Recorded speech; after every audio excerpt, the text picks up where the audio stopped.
Kebakaran melanda dua rumah di Surabaya, Jawa Timur. Dua orang yang merupakan nenek dan cucu tewas akibat peristiwa ini.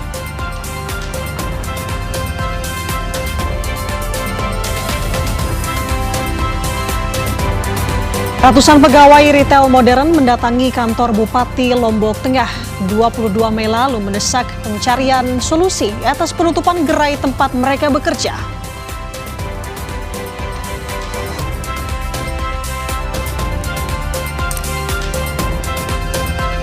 Gempuran Israel ke Lebanon belum juga berhenti. Kali ini, roket Israel menghancurkan rumah sakit di kota Tyre, Lebanon Selatan.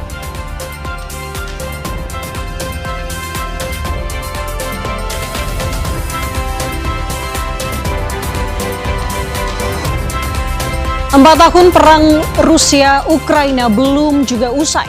Yang terbaru, Rusia membombardir ibu kota Ukraina, Kiev, dengan rudal hipersonik. 4 orang dilaporkan tewas.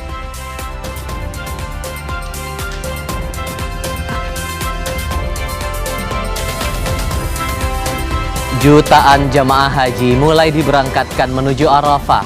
Pemberangkatan ini menjadi awal dari rangkaian puncak ibadah haji di Arafah, Muzdalifah, dan Mina.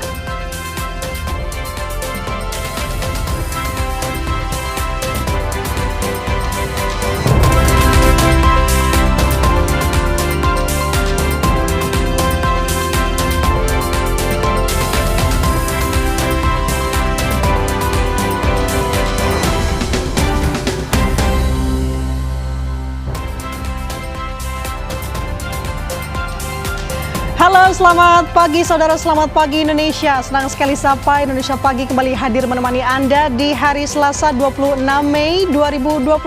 Kali ini bersama saya Nanda Aprilia. Dan ada Tifal Solesa di sini. Hari ini sudah 9 Zulhijjah 1447 Hijriah. Hari ini jadi puncak dari pelaksanaan ibadah haji tahun 2026. Doa kami semoga para jamaah haji, khususnya jamaah Indonesia yang sekarang sudah bersiap nih, ini sudah masuk pukul dini hari nih, sekitar pukul 3 dini hari waktu Arab Saudi, semoga dalam keadaan sehat, tidak kurang satu apapun, karena ini momentum untuk puncak dari pelaksanaan ibadah haji. Begitu juga yang ditampilkan atau ditayangkan dalam harian Kompas edisi kali ini, berita utamanya saat jamaah Indonesia ini sudah digerakkan dari kemarin 25 Mei 2026 menuju ke Arafah. Mereka mulai diberangkatkan saat itu dari rentang pagi sampai sore hari dengan harapan tidak ada yang kurang satu apapun menuju puncak haji hari ini.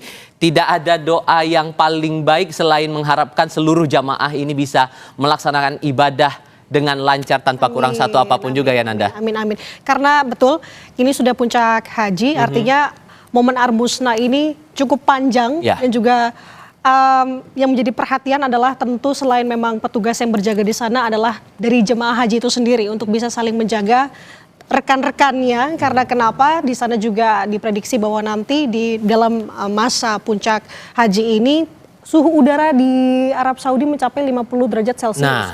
Artinya ini butuh energi, tentu menguras energi, dan untuk itu saling berjaga adalah salah satu solusi yang bisa dilakukan jemaah haji di sana.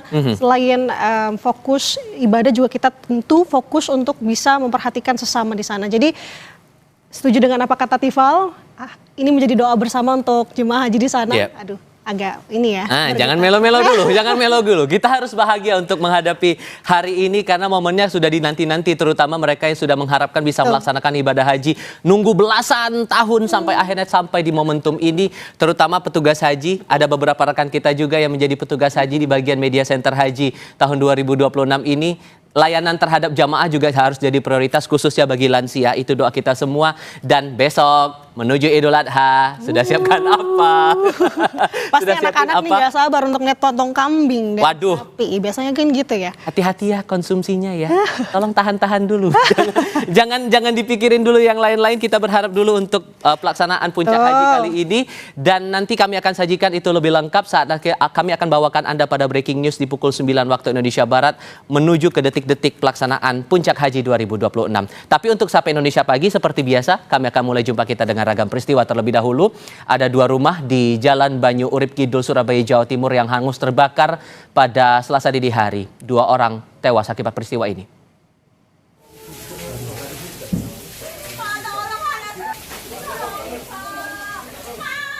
Kedua korban adalah nenek dan cucunya.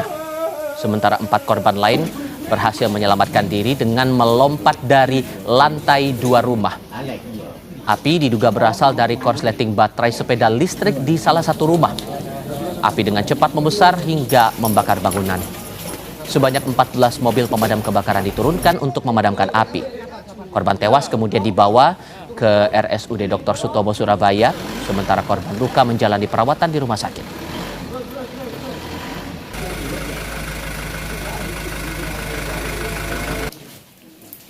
Dugaan awal infonya itu tadi mungkin dari korsleting listrik yang dari chargernya motor listriknya itu ya, kemungkinan itu dugaan awal ya, mungkin dari situ, dimana bahan kalau kita dari motor listrik kan baterainya litium, jadi begitu dia ada terbakar terjadi akan terjadi ledakan dan itu cepat sekali. Untuk korban Bu? Untuk korban dihuni pada rumah tersebut dihuni untuk 6 orang, 2 orang ada yang meninggal dunia. Saudara, kebakaran melanda sebuah ruko 4 lantai yang dijadikan tempat usaha aksesoris di Tanah Abang, Jakarta Pusat pada Senin malam. Warga sempat berupaya untuk menjebol pintu untuk memadamkan api, namun api justru semakin membesar.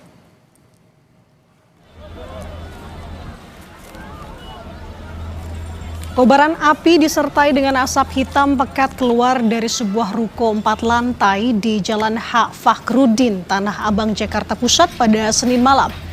Banyaknya bahan plastik dan aksesoris yang mudah terbakar di dalam ruko membuat amukan api dengan cepat merembet ke seluruh lantai bangunan.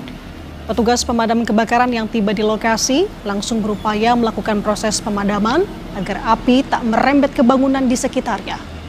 Salah seorang saksi mata di lokasi mengatakan, saudara, meski sejumlah warga sempat berupaya menjebol pintu dan memadamkan api dengan alat pemadam api ringan, namun api justru semakin membesar. Belum diketahui pasti penyebab dari kebakaran ini, dugaan sementara akibat adanya hubungan pendek arus listrik.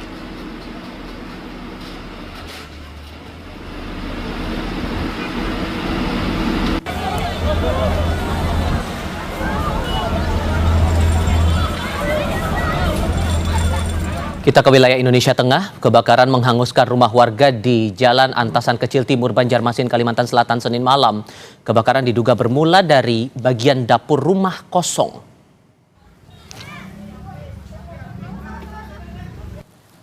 Kebakaran melanda 2 bangunan rumah di Jalan Antasan Kecil Timur Banjarmasin.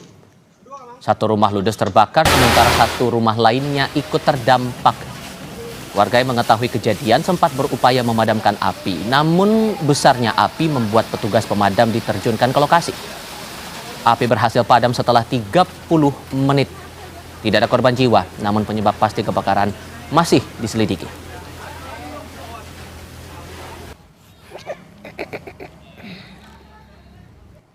Api aja. Langsung yang lagi batal sembahyang langsung lari ke lokasi. Ternyata bujuran api, anak memajahyakan obat menyemburi karena sanggup lagi sudah ganal mulai dalam. Jadi pasrah lagi menyelamatkan diri masing-masing. Api jadi posisinya lagi di mana? Posisinya Lagi di dapur. Ya kayaknya ada mendengar suara ledakan gas juga Bang tadi. Kita bergeser ke informasi lainnya, saudara. Sebuah mobil tercebur ke Kali Sunter, Jakarta Utara. Pengemudi langsung dilarikan ke Rumah Sakit Sulianti Saroso. Saudara, insiden ini terjadi usai mobil keluar dari sebuah gedung. Namun diduga pengemudi menyetir dalam kondisi kurang sehat dan tidak fokus. Pengemudi mengalami syok dan langsung dibawa ke Rumah Sakit Sulianti Saroso, Jakarta Utara. Sementara itu petugas pemadam kebakaran Jakarta Utara langsung mengevakuasi mobil tersebut dengan menggunakan krain.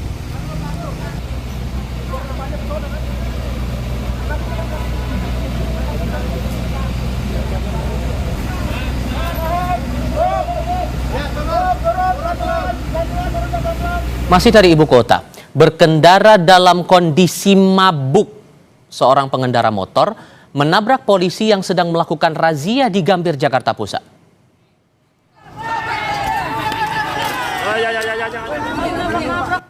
Seorang pengendara motor nekat kabur dari razia polisi dengan menabrak polisi dan kendaraan lainnya di Jalan Hasyim Asy'ari Gambir. Pengendara itu panik dan berusaha kabur karena tidak memiliki surat kendaraan. Polisi mendapati 1 botol minuman keras dalam jok sepeda motornya.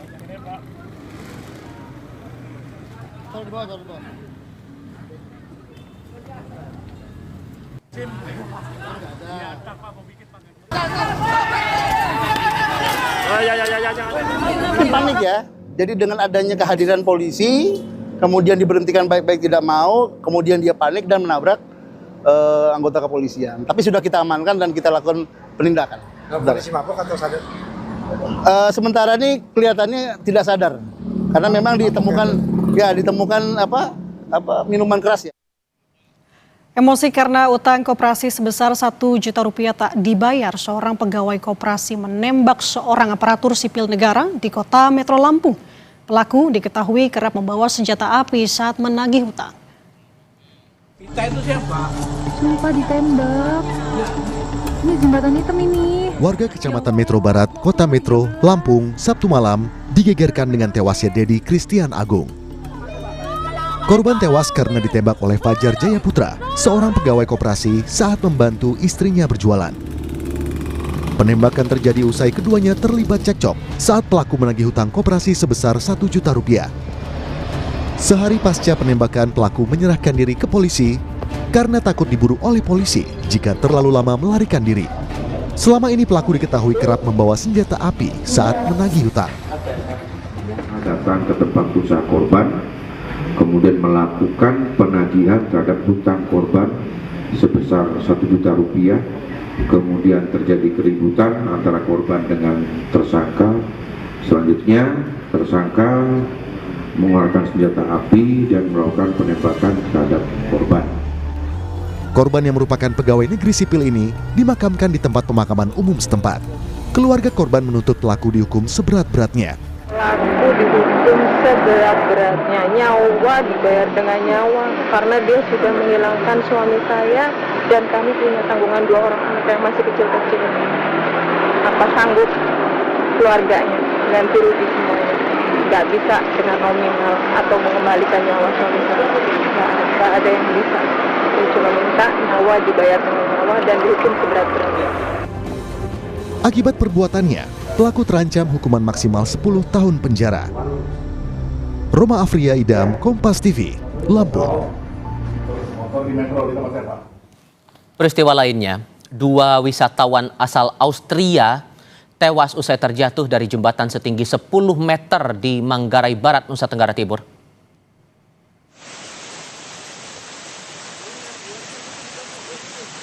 Tim SAR gabungan mengevakuasi 2 wisatawan asal Austria yang tewas usai terjatuh dari jembatan gantung di lokasi wisata air terjun Cuncawulang, Kabupaten Manggarai Barat.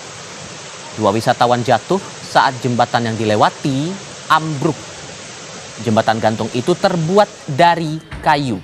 Setelah dievakuasi, jenazah kedua korban dibawa ke rumah sakit.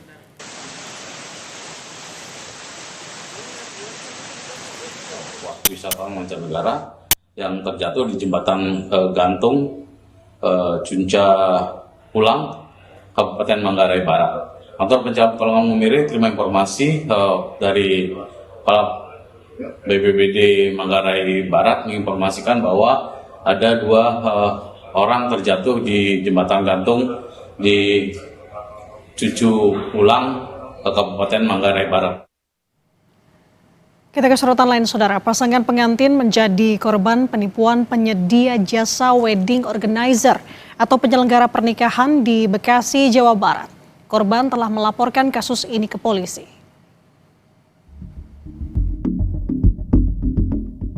Polres Metro Jakarta Timur menerima laporan pasangan pengantin di Bekasi yang menjadi korban penipuan wedding organizer di Jakarta Timur. Korban telah membayar lunas kepada pihak wedding organizer. Korban langsung melapor ke polisi usai melangsungkan akad nikah. Sudah 3 orang yang sudah kita lakukan klarifikasi dan saat ini juga dari anggota kami telah melakukan pengecekan terhadap kantor dari WO Maruha ini yang berada di JGC Namun hasil pengecekan kami bahwa terhadap kantor tersebut saat ini sudah tutup. Total kerugian yang diderita korban senilai 83 juta sekian. Parah banget nih saudara gue lah kena korban WO Marwah. Coba kita lihat. Korban seharusnya menggelar resepsi pernikahan pada Sabtu 23 Mei lalu di Aula Gedung Islamic Center Kota Bekasi. Namun saat resepsi pernikahan tiba, tak ada catering dan dekorasi pesta. Pihak wedding organizer bahkan tak bisa dihubungi. Vendornya belum cair, nah kita tunggu lagi sampai jam 5, ternyata vendornya ini nggak balik-balik, terus saya coba chat-chatin, nggak dibales juga, terus tiba-tiba saya WhatsApp ke nomor pribadinya tiba-tiba centang 1, nah dari situ saya udah mulai curiga, oh ini pasti kabur deh orangnya, ya udah. Kemungkinan saya sampai jam 8 nunggu di gudang itu. Ternyata daripada saya sia-sia, lebih baik saya pulang. Nah setelah dari situ akunnya langsung hilang. Tak hanya Feni pasangan yang ditipu, calon pengantin yang akan melangsungkan resepsi pada bulan September, Sofi, juga diduga tertipu wedding organizer yang sama. Ia dan calon suaminya sudah membayar uang DP 40 juta rupiah. Namun hingga kini, pihak WO tak bisa dihubungi sama sekali. Nggak ada, udah hilang aja kontaknya, pun di WA ya. Iya, udah checklist satu semua, kayaknya dia udah benar-benar ngehapus, kabur. Karena kita 400 peks ya, kita DP-nya udah 40 juta Kak. Saat ini kondisi kantor Marwah Catering Service yang berada di Jakarta Garden City Cakung, Jakarta Timur tampak kosong. Pemilik maupun karyawan WO tidak ada di tempat. Tim Liputan, Kompas TV. Sesaat lagi di Sapa Indonesia Pagi, ratusan pegawai retail modern mendatangi kantor Bupati Lombok Tengah pada 22 Mei lalu mendesak pencarian solusi atas penutupan gerai tempat mereka bekerja. Tetap di Kompas TV.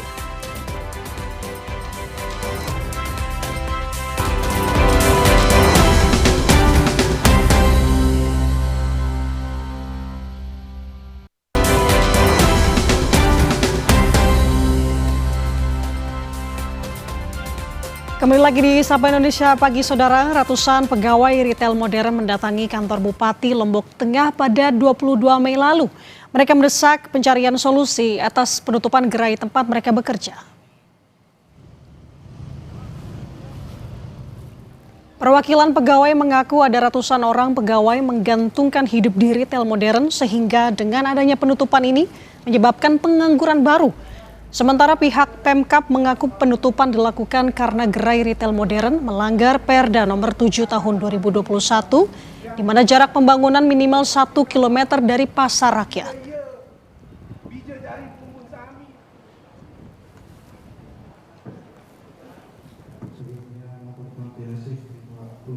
Akan dilakukan tutup permanen, otomatis 150 kurang lebih karyawan yang akan jadi pengangguran baru. Dengan karir yang kita dapat di Alfamart dengan bermodalkan SMA saja, hanya itu saja kita tidak mampu bersaing sementara itu untuk kedepannya dengan ekonomi yang sekarang. Sudah ada waktu 5 tahun kalau kita lihat perdanya kan tahun 2021 ya. Sebenarnya kalau ada kepedulian dari manajemen untuk melakukan penyesuaian ya terhadap perda yang lahir tahun 2021 sebenarnya tidak terlalu terkejut sebenarnya ya.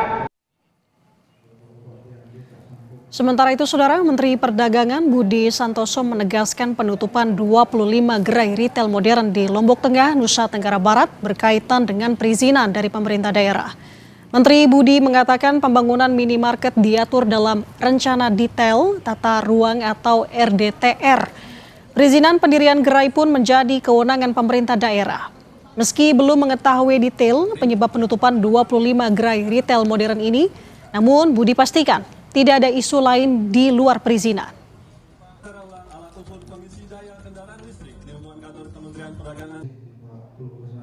Tadi saya juga komunikasi Pak Dirjen, saya suruh ngecek lagi. Jadi informasi yang kami terima itu terkait dengan perizinannya. Jadi kalau mau mendirikan minimarket itu kan harus sesuai dengan RT/RW, RDTR, rencana detail tata ruang. Nah, saya belum tahu permasalahannya di sana apanya. Tapi yang jelas itu penerbitan izin. Nggak ada dengan isu lain, nggak ada, nggak usah Beralih ke mancanegara, saudara, Rusia membombardir ibu kota Ukraina dengan rudal hipersonik Minggu dini hari waktu setempat. 4 orang dilaporkan tewas. Ledakan keras terdengar di ibu kota Ukraina sepanjang dini hari. Serangan Rusia ke Ukraina ini melibatkan 600 drone dan juga 90 rudal balistik. Serangan ini menargetkan basis militer di Kiev. Rusia menyebut serangan tersebut menewaskan 21 orang dan melukai 42 orang.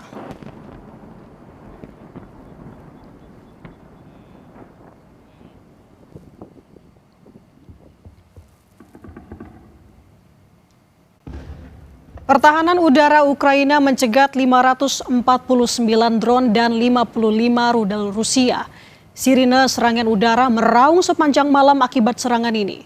9 distrik ibu kota termasuk dengan gedung-gedung perumahan juga rusak, saudara.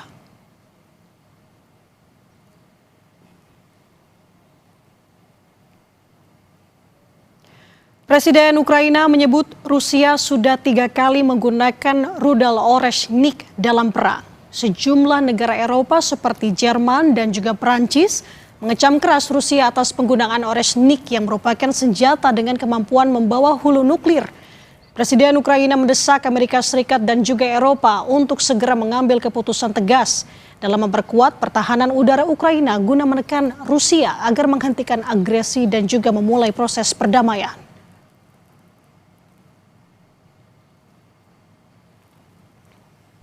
Три російські ракети проти об'єкта водопостачання, спалив ринок, десятки житлових будинків пошкодив, кілька звичайних шкіл. Запустив свій арешник проти Білої церкви. Ну реально неадеквати. Важливо, щоб це для Росії не залишалось без наслідків. Pasukan Israel melancarkan serangkaian serangan udara di beberapa kota dan juga desa di Nabeti, Lebanon Selatan pada hari Minggu waktu setempat, setelah mengeluarkan peringatan evakuasi kepada penduduk.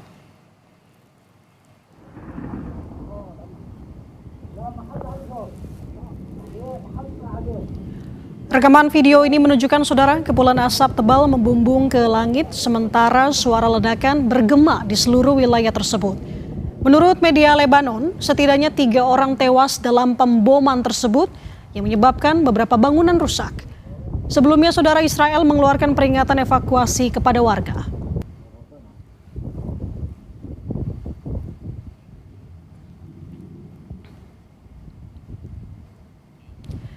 Kerusakan meluas terlihat di seluruh Tire, termasuk dengan rumah sakit Hiram, menyusul serangan Israel di Lebanon Selatan di tengah peringatan evakuasi. Direktur Rumah Sakit Hiram mengatakan semua lantai rumah sakit mengalami kerusakan akibat serangan tersebut, tanpa ada korban jiwa. Tentara Israel telah memperingatkan penduduk setempat untuk bisa mengosongkan 2 bangunan dengan menyatakan bahwa mereka akan menargetkan bangunan-bangunan tersebut sebagai tanggapan atas pelanggaran perjanjian gencatan senjata oleh Hizbullah.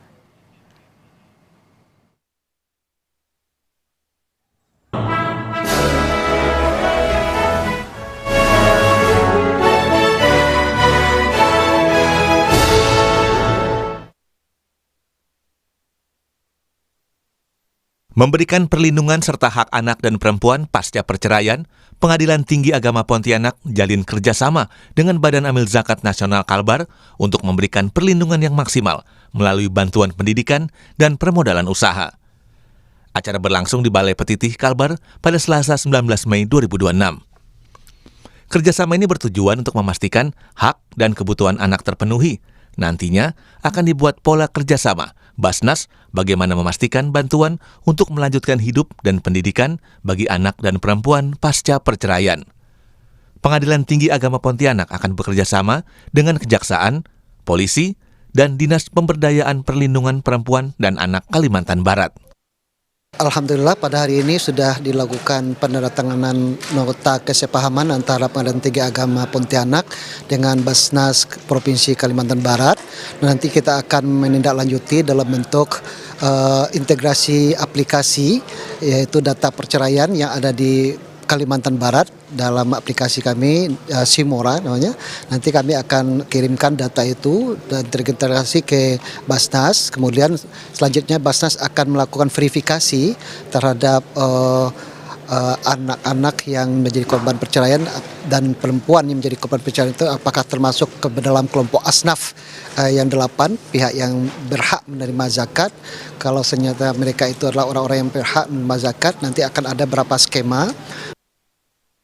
Sementara itu, Ketua Basnas Kalimantan Barat, Hamzah Tawil bilang, kerjasama ini merupakan yang pertama di Kalbar, dan nantinya bagi warga yang kurang mampu akan dibantu, baik permodalan usaha yang nanti dikembalikan tanpa bunga, serta biaya pendidikan pasca perceraian.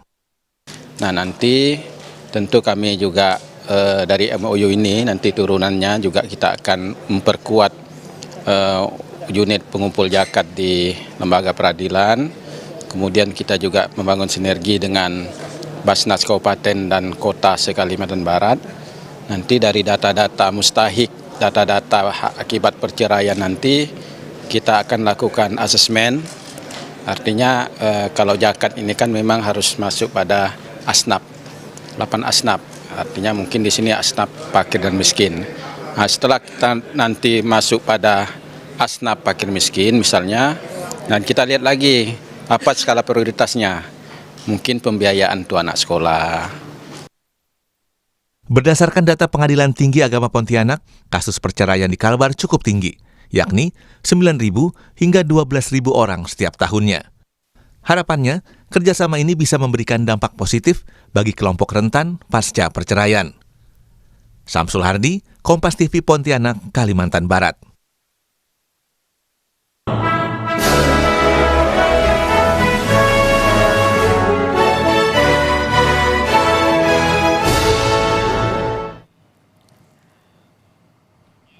Saudara, kasus kakek Mujiran di Lampung yang menjadi terdakwa mencuri getah karet milik PT PN menjadi perhatian publik. Kakek Mujiran yang nekat mengambil getah karet demi memenuhi kebutuhan makan istri dan cucunya, kini menjadi tahanan kota setelah ditahan di sel sejak 23 Februari lalu. Informasinya akan kami hadirkan, saudara, usai jeda di Sapa Indonesia Pagi.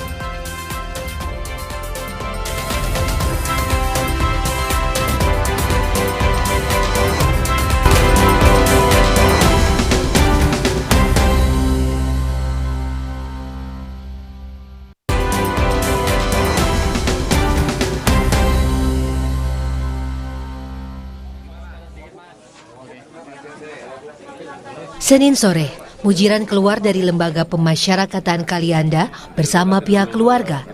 Suasana haru terlihat saat Mujiran kembali berkumpul dengan keluarganya setelah lebih dari 3 bulan menjalani penahanan. Mujiran terharu karena banyak pihak memberikan bantuan dan dukungan hingga proses penangguhan penahanannya dikabulkan. Belajar dari kasus ini, Wakil Bupati Lampung Selatan Syaiful Anwar meminta masyarakat agar tidak segan melapor dan meminta bantuan kepada pemerintah jika mengalami kesulitan ekonomi. Melakukan pendataan yang betul-betul kepada pihak-pihak penerima bansos ini harus pasti nyampe. Jangan sampai ada terulang kasus-kasus seperti Bang Mujiran karena kondisi, keadaan, sehingga melakukan hal-hal yang melawan.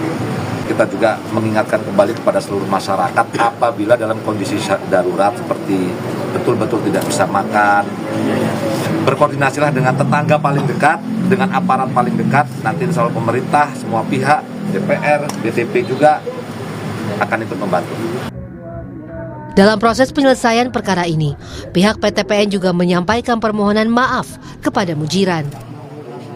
Jadi memang dalam hal ini kami berdasarkan kemanusiaan dan sosial. Di samping itu saya yakin di sini ada hikmahnya. Apalagi ini semua terkait, kita terlibat semua. Baik itu dari Kejati, Pemkab, semua satu suara, satu tujuan, satu hati untuk kebaikan kita semua. Ya Pak Mujiran ya. Jadi kalau memang ada kesalahan, ada miskomunikasi, saya mewakili perusahaan, mohon maaf Pak Mujiran. Kasus Mujiran menjadi perhatian publik saat kakek berusia 72 tahun ini menjadi pesakitan di Pengadilan Negeri Kalianda, Lampung. Mujiran didakwa mengambil getah karet milik PT PN 1 Regional 7. Mujiran nekat mengambil getah karet demi memenuhi kebutuhan makan istri dan cucunya dan ditahan sejak 23 Februari lalu. Penyelesaian perkara Mujiran kini diarahkan melalui mekanisme keadilan restoratif atau restoratif justice. Sidang untuk menentukan kepastian hukum dijadwalkan berlangsung pada 3 Juni mendatang. Tim Liputan Kompas TV. Saudara, lalu bagaimana kelanjutan kasus Mujiran, yakni kakek berusia 72 tahun yang didakwa mencuri getah karet? Kita akan tanyakan kepada kuasa hukum Mujiran, Arif Hidayatullah, yang sudah bergabung bersama kami melalui sambungan daring di Sapa Indonesia pagi ini. Assalamualaikum, selamat pagi Mas Arif, apa kabar? Selamat pagi Mbak, Alhamdulillah baik. Alhamdulillah. Mas Arif, sebelum itu saya ingin tanyakan dulu mengenai kakek Mujiran untuk saat ini kondisi kesehatannya seperti apa, Mas? Saat ini alhamdulillah ya, setelah kita kemarin kasih obat, beberapa obat-obatan begitu, alhamdulillah sudah mulai membaik gitu. Oke, berarti setelah Senin kemarin sore keluar dari lapas begitu ya, kondisinya dalam kondisi yang baik, alhamdulillah. Lalu Mas Arif, bisa disampaikan dan ceritakan kepada kami sebenarnya bagaimana proses sampai akhirnya kakek Mujiran bisa menjadi tahanan kota? Iya, baik. Jadi sebetulnya proses kita mendapatkan kakek Mujiran menjadi tahanan kota ini karena memang kita melakukan permohonan kepada Pengadilan Negeri Kalianda yang kita ajukan pada Senin kemarin. Setelah surat permohonan pengalihan penahanan itu kita ajukan kepada pengadilan pada hari Senin kemarin, kemudian sekitar pukul 13.00 itu majelis hakim mengabulkan dengan mengeluarkan penetapan yang pada pokoknya adalah kakek Mujiran beralih dari tahanan rumah tahanan negara lapas menjadi tahanan kota, begitu. Oke, apa yang disampaikan majelis hakim dalam pertimbangannya kemarin pas dibacakan, Mas Arif? Ini kemarin tidak dibuka dalam muka sidang ya. Jadi karena memang kita pengajuannya lewat berpadu begitu. Jadi hanya melihat daripada yang pertimbangan majelis hakim mengenai dengan usia. Oke. Yang sudah lanjut usia. Oke. Berarti untuk saat ini kondisinya kakek Mujiran sudah kembali bersama dengan keluarga begitu ya? Bersama dengan rekannya, Nur Wahid? Iya. Karena satu berkas perkara. Jadi alhamdulillah untuk sementara ini kakek Mujiran sudah pulang ke rumah, sudah menjadi tahanan kota. Oke. Nah, kita sedikit mengilas balik ke belakang, Mas Arif. Kakek Mujiran ini kenapa sampai bisa dituduh begitu ya, mencuri getah karet? Sesulit apa sebenarnya kondisi ekonomi yang dialami oleh kakek Mujiran ini? Iya, jadi kakek Mujiran ini, kakek yang sudah yang lanjut usia ini masih menjadi tulang punggung keluarga. Kakek Mujiran masih harus menghidupi istri dan 2 cucunya. Sedangkan kakek Mujiran ini adalah buruh harian lepas di PT PN. Jadi penghasilannya tidak stabil ya. Gitu. Sedangkan di sisi yang lain si cucu ini kan setiap hari juga membutuhkan susu begitu karena orang tua daripada kedua cucunya ini tidak berada di rumah. Gitu. Jadi memang betul-betul kakek Mujiran ini sudah lanjut usia, masih tetap menjadi tulang punggung keluarga, tapi dia juga tidak hanya berdiam diri di rumah, dia juga bekerja di perkebunan PT PN 1 Regional 7 di Bergen. Dalam perjalanannya memang pada saat kejadian itu kakek Mujiran sempat karena memang kebutuhan dasarnya belum terpenuhi, dia coba mencari hutangan gitu ke beberapa orang-orang yang ia kenal, sampai pada salah satu terdakwanya Nur Wahid yang masih ada hubungan saudara. Kakek Mujiran meminta hutangan kepada Nur Wahid, namun Nur Wahid juga dalam kondisi yang sama, secara ekonomi tidak memiliki uang. Jadi kemudian terjadilah peristiwa di tanggal 22 Februari pada pukul 3 pagi itu. Kakek Mujiran dengan sangat terpaksa mengambil getah karet yang berada di perkebunan PTPN, terus kemudian tertangkap dan dibawa ke Polsek Tanjung Bintang. Begitu. Oke. Berarti memang sosok dari kakek Mujiran ini masih menjadi tulang punggung keluarga di usia yang sudah mencapai 72 tahun ini. Dan Mas Arief tidak sendiri untuk pagi ini, saudara, karena sudah bergabung bersama kami juga di Sapa Indonesia Pagi melalui sambungan daring, pakar hukum pidana Universitas Tarumanegara, Heri Firmansyah. Selamat pagi, Mas Heri, apa kabar?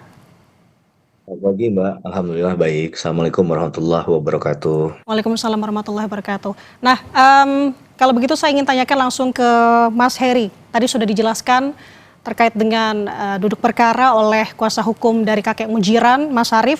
Dari sudut pandang Mas Heri sendiri melihat dari kasus ini, Mas Heri, apalagi ini kan viral karena kasus dinilai tidak humanis dan juga terlalu tajam ke bawah. Dari sudut pandang Anda melihat kasus kakek Mujiran beserta rekannya Nur Wahid ini seperti apa? Ya, tentu bicara tentang hukum ya, Mbak, karena ini menggunakan instrumen hukum pidana, harusnya hukum itu di atasnya adalah dibangun atas dasar nilai kemanusiaan. Dan kemudian kalau kita bicara dalam kasus ini lebih spesifik lagi, ini kan harus ada tanggung jawab sosial juga ya bagi katakanlah pemerintah. Kalau dalam kasus ini di PTPN yang terlibat langsung kalau saya tidak salah mencatat ya. Dan ini yang sebenarnya juga harus diperhatikan adalah mengapa tindakan itu dilakukan. Tidak hanya sekedar melihat perbuatan materialnya atau akibat yang timbul, tapi juga penting untuk menggali mens reanya yang pertama. Yang kedua, motif dia melakukan tindakan tersebut. Sehingga pendekatan dengan pengambilan keputusan keadilan restoratif ini saya sangat mendukung sekali ya secara pribadi. Karena bagaimanapun di dalam KUHP kita, di KUHP kita yang baru juga Undang-Undang 1 tahun 2023, keadilan restoratif itu sudah dimungkinkan bahkan di level penyelidikan. Nah ini kan berarti persoalan-persoalan yang sebenarnya receh dalam tanda petik ya, tidak besar secara ancaman pidana, dan juga kalau kita kualifikasikan tindak pidananya bukan tindak pidana yang berat, itu tidak perlu sampai masuk ke proses hukum. Karena kalau kita analisis secara biaya perkara dan kemudian waktu penanganan perkara, pelibatan personel dalam tindakan kasus macam kakek ini ya tentu nggak masuk di logika kita begitu. Dan situasi saat ini memang sedang sulit, bukan berarti membenarkan tindakan beliau begitu, tapi ketika tindakan itu salah, penggunaan instrumen hukum pidana itu juga harus diperhatikan secara baik begitu ya, secara arif dan bijaksana penggunaannya. Karena bagaimanapun kita yang belajar hukum, khususnya hukum pidana, juga diajarkan adanya ultimum remedium. Dan istilah ini nggak selalu bicara tentang bahwa hukum pidana harus dikedepankan di setiap ada persoalan hukum di masyarakat, di tengah-tengah masyarakat sebagai primum remedium. Nah menurut saya ini juga sebagai pedoman yang secara pelaksanaannya sudah benar ya. Memang beginilah hukum harusnya bekerja terhadap kasus-kasus semacam ini. Bukan berarti dia harus tidak tegas kepada tindakan ini. Ini adalah tindakan yang konstitusional yang menurut saya memang layak diberikan kepada kakek tersebut begitu ya. Oke. Memang kasus ini mengarah penyelesaiannya menggunakan metode restoratif justice, Mas Heri. Kalau ditanya mengenai syarat satu kasus ini bisa diselesaikan melalui tahapan restoratif justice, itu sebenarnya apa saja syaratnya? Ya tentu kita lihat dari ancaman pidananya ya, yang mungkin ini di bawah 5 tahun juga sebenarnya, dan juga kita lihat dari bukti yang dimiliki juga mungkin kan bukan banyak juga yang diambil oleh beliau ya. Kalaupun itu terbukti ada pengambilan barang tersebut, kemudian ada permintaan maaf, ada pengakuan, kemudian permintaan maaf itu juga dimaafkan oleh pihak yang mungkin dirugikan secara hukum tadi. Kalau lebih konkretnya mungkin secara legasi formil bisa dituangkan dalam satu perdamaian ya, perjanjian tertulis yang dibuat antar para pihak. Dan kemudian setelah dinilai oleh penyidik ini layak ya, Maka hal tersebut menurut saya sudah secara formalistik ya sudah dapat dipenuhi. Nah, ini kan menurut saya sesuatu yang tidak perlu lagi diperdebatkan sebenarnya, dan ini bisa juga membuktikan bahwa keadilan restoratif itu bukan hanya sekedar jargon ya, bukan hanya sekedar tempelan dalam konteks undang-undang kita yang baru berkaitan dengan perkara pidana, tapi benar-benar dihidupkan lewat kasus-kasus semacam ini. Nah, tentu harapan kita kasus ini tidak akan terjadi kembali jika ada perbaikan ekonomi. Ya, sekali lagi kita bicara pada hari ini, memang keadaan ekonomi tidak hanya di Indonesia, mungkin di seluruh dunia terdampak ya, baik langsung ataupun tidak langsung dengan situasi yang terjadi secara global. Jadi ini juga bahan pertimbangan yang menurut saya juga harus dimasukkan dan tidak terpisahkan dalam pengambilan keputusan keadilan restoratif ini. Oke, nah Gitu, ini Mbak. pesan sebenarnya untuk pemerintah daerah, khususnya juga pemerintah pusat mengenai tadi perbaikan ekonomi yang bisa diambil dari kasusnya kakek Mujirin. Saya mau bergeser ke Mas Arief terkait dengan akhirnya bagaimana Mas Arief ini bisa mencapai titik kesepakatan untuk melalui proses restoratif justice begitu Mas. Apa kesepakatan yang dilalui oleh pihak dari Mas Arief di sini mewakili kakek Mujirin serta dengan pihak dari PTPN? Iya, jadi proses kita mendapatkan perdamaian dari pihak PTPN ini sangat terjal ya, sangat susah begitu, sangat panjang. Kami berkirim surat kepada PTPN itu sejak tanggal 15 April 2026, begitu. Bahkan sebelumnya, pada saat di tingkat kepolisian, pihak kepolisian juga sudah mengirimkan surat perdamaian melalui rekomendasi daripada petunjuk jaksa di Kejaksaan Negeri Kalianda Lampung Selatan. Dari tingkat kepolisian sudah diajukan, pihak PTPN tetap bergeming. Kemudian juga pada saat perkara sudah P21, 15 April kami juga mengajukan kembali. Belum ditanggapi, 4 Mei 2026 kami kembali mengajukan surat perdamaian itu, tidak bergeming juga. Dia kemudian dibalas pada baru dibalasnya itu tanggal 8 Mei 2026 dengan isinya adalah mengikuti proses hukum yang berlaku. Artinya bahwa memang PTPN tetap tidak mau berdamai pada saat itu. Kemudian perjalanannya di hari Sabtu kemarin, kemudian Gubernur Lampung, Bapak Rahmat Mirzani Zausal, bersama dengan Kajati Lampung, Bapak Danang, begitu ya, mengatensi perkara ini. Begitu kemudian perjalanannya di hari Minggunya itu Bos Danantara juga berstatement kemudian gitu ya, yang mengecam PTPN karena melakukan sesuatu yang dipandang kurang manusiawi, begitu. Jadi kemudian perjalanannya adalah di Minggu sorenya setelah Ba'da Maghrib, kami kuasa hukum berkomunikasi dengan pihak PTPN yang berkantor di Kedaton, Kota Bandar Lampung, bertemu di sana, kita berdiskusi, terbukalah komunikasi ini, begitu ya. Kemudian kami di sana menuliskan poin-poin perdamaian. Nah, lalu kemudian dalam perdamaian ini kemudian kita realisasikan juga di hari Senin, begitu. Di hari Senin di Lapas Kalianda, pihak PTPN hadir, pihak penjamin daripada Pak Mujiran juga hadir, Wahrul Fauzi Silalahi, anggota DPRD Provinsi Lampung. Jadi ini akhirnya melibatkan banyak pihak untuk mendorong komunikasi ini, begitu. Dari eksekutif Pak Gubernurnya, Gubernur Lampung, dari kejaksaannya Pak Kajati, begitu ya, terus kemudian dari anggota legislatifnya Bapak Wahrul Fauzi Silalahi. Akhirnya perdamaian ini dapat direalisasikan kemarin hari Senin di Lapas Kalianda, gitu. Artinya kalau saya rangkum di sini setelah mendapatkan banyaknya perhatian dari berbagai pihak, begitu ya Mas Arief ya?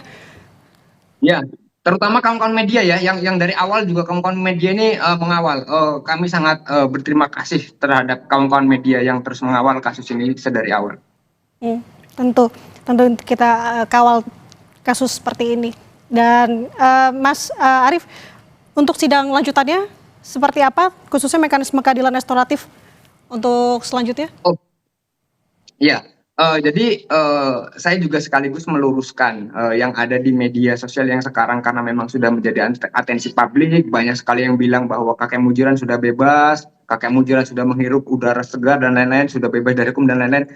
Saya juga ingin meluruskan bahwa sejauh ini apa yang kami lakukan adalah syarat untuk direalisasikannya restoratif justice melalui mekanisme restoratif justice di tingkat pengadilan, begitu. Jadi kami harus perlu meluruskan bahwa kakek Mujiran ini belum bebas. Kakek Mujiran ini keluar lapas, keluar dari tahanan itu hanya statusnya saja yang beralih menjadi tahanan kota, begitu.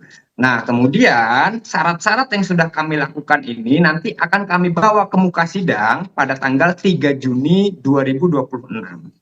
Dengan agendanya adalah MKR, mekanisme keadilan restoratif. Nanti syarat-syarat yang sudah kami dapatkan ini salah satunya adalah soal perdamaian ya dari pihak korban, dalam hal ini PTPN, itu nanti akan kami ajukan kepada majelis hakim pada Pengadilan Negeri Kalianda. Di situ hakimlah yang akan menentukan, hakimlah yang memiliki wewenang untuk menentukan perkara ini dapat diselesaikan secara mekanisme keadilan restoratif atau tidak. Jadi jangan ada saat ini yang berkembang di media sosial itu bahwa kakek Mujiran ini sudah bebas. Kakek Mujiran ini belum bebas secara hukum, belum bebas, begitu. Nanti poinnya, gongnya begitu ya, itu di tanggal 3 Juni. Oke. Apakah selesai secara keadilan restoratif atau tidak? Itu di tanggal 3 Juni. Oke, berarti di tanggal 3 Juni akan ada sidang lanjutan mekanisme keadilan restoratif, begitu ya Mas Arief. Nah, Mas Heri, mengenai restoratif justice ini sebenarnya kasus diselesaikan dengan cara restoratif. Apakah artinya kasus ini sudah selesai secara hukum dan tidak akan bisa diungkit-ungkit kembali? Ya, apalagi kasus ini sudah masuk ke tahap pengadilan ya Mbak. Malah sebenarnya buktinya sudah lebih sahih ya menurut saya. Kita kan juga teringat dengan, mungkin dulu belum mengenal istilah ini lebih dekat dengan keadilan restoratif, tapi di kasus Mbah Minah misalnya, yang pernah juga dituduh melakukan pencurian, kemudian diproses dengan menggunakan pasal pencurian, itu juga ujung-ujungnya dibebaskan ya oleh hakim. Jadi saya melihat bahwa kasus ini tidak akan jauh dengan diputuskan melalui keadilan restoratif pastinya, tinggal menunggu waktu saja. Memang karena hukum acara itu memang agak legalistik formil ya Mbak, apalagi sudah pada tahap pengadilan ini kan sudah ada agendanya tertentu, tapi mengingat bahwa orang itu tidak boleh juga dia ditahan berdasarkan sesuatu yang sebenarnya tidak ada alasan hukumnya lagi misalnya kan. Nah ini kan jadi satu bentuk kezaliman baru ke depan kalau memang harus kemudian masih dilakukan proses persidangan yang lama nantinya, atau tetap masih ingin dibuktikan dan lain sebagainya, karena ini sudah dicukupkan dengan adanya perjanjian perdamaian tadi ya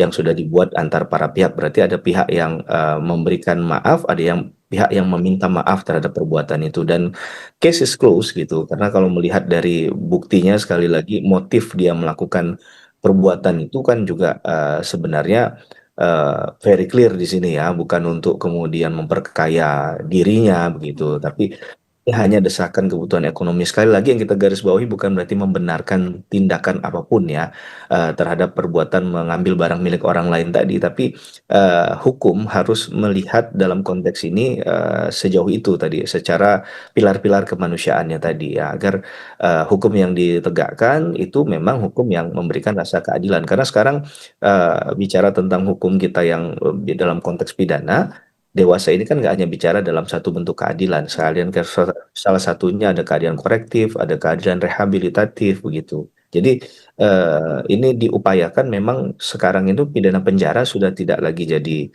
primadona ya, ada pidana denda, ada macam-macam pidana pengawasan ya, pidana kerja sosial. Itu salah satu bentuk bahwa manifestasinya sama dengan semangat pembentuk undang-undang saat ini ya, teman-teman yang di Komisi 3 yang sudah menggodok ini, dan pemerintah lewat daftar inventaris masalah yang dibuat sebelumnya untuk melihat yang pada faktanya di konteks penegakan hukum kita banyak hal yang perlu diperbaiki. Salah satunya adalah cara pandang untuk melihat tidak semua kasus itu harus berakhir di pengadilan gitu, dan kemudian harus pidana penjara misalnya.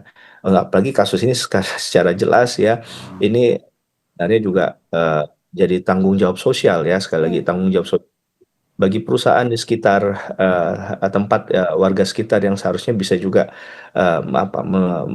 memberikan atensinya terhadap mereka yang hidup di sekitar tempat tersebut ya, karena mereka bagaimanapun kan juga mungkin perlu secara kehidupan sosial juga diperhatikan tadi, apakah ya, kerjaan ataupun bentuk yang lainnya bagian dari kebijaksanaan perusahaan nantinya. Oke, saya tangkap apa yang disampaikan oleh Mas Heri di sini. Sebenarnya banyak hal yang bisa kita cermati, khususnya dalam kasus kakek Mujirin ini. Tentu harapannya kita akan terus kawal kasus ini dan kasus serupa tidak kembali terjadi. Terima kasih atas waktunya sudah berbagi bersama kami, perspektif yang sangat luar biasa. Pakar Hukum Pidana Universitas Tarumanegara Heri Firmansyah, dan juga ada kuasa hukum dari kakek Mujiran, Arif Hidayatullah. Selamat beraktivitas, sehat selalu, Mas. Ya, sama-sama Mbak. Terima kasih. Saudara, jutaan jemaah haji mulai diberangkatkan menuju Arafah. Pemberangkatan ini menjadi awal dari rangkaian puncak ibadah haji di Arafah, Muzdalifah, dan juga di Mina. Informasinya usai jeda, Saudara.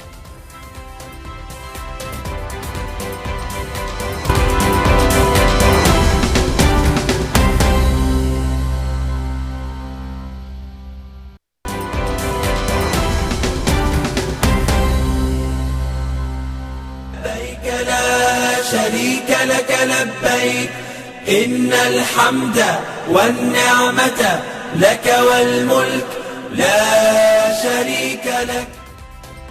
Saatnya liputan haji 2026, Saudara. Jutaan jamaah haji mulai diberangkatkan menuju Arafah hari ini. Nah, pemberangkatan ini menjadi awal dari rangkaian puncak ibadah haji di Arafah, Muzdalifah, dan Mina.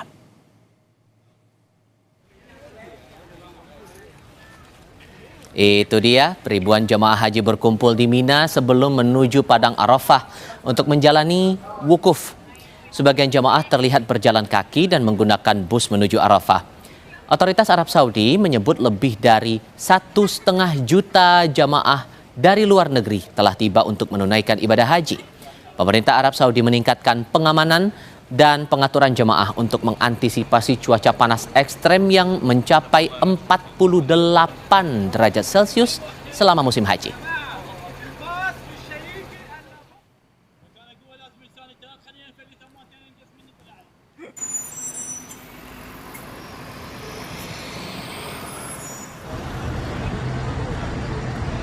Menteri Haji dan Umroh Muhammad Irfan Yusuf mengecek langsung pemberangkatan jemaah haji ke Arafah, memastikan rangkaian puncak ibadah haji. Menteri Haji meminta jamaah untuk tertib agar bisa melakukan rangkaian ibadah haji dengan baik.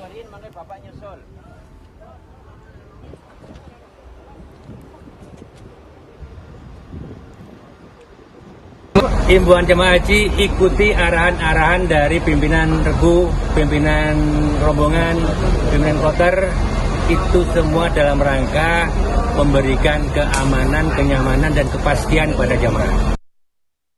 Himbauan jamaah haji, ikuti. Jamaah haji Indonesia akan bergabung dengan jutaan jamaah dari penjuru dunia saat puncak haji di 3 lokasi utama puncak ibadah haji, Arafah, Muzdalifah, dan Mina atau disingkat Armuzna. Nah, Komnas Haji menekankan butuh solidaritas antar jamaah untuk mengantisipasi jamaah terpisah dari rombongan.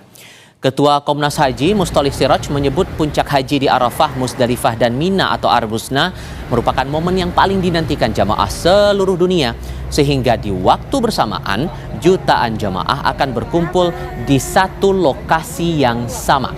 Banyaknya pergerakan jamaah saat Armuzna dan rangkaian ibadah yang padat kerap membuat jamaah kelelahan sehingga berpotensi membuat jamaah terpisah dari rombongan.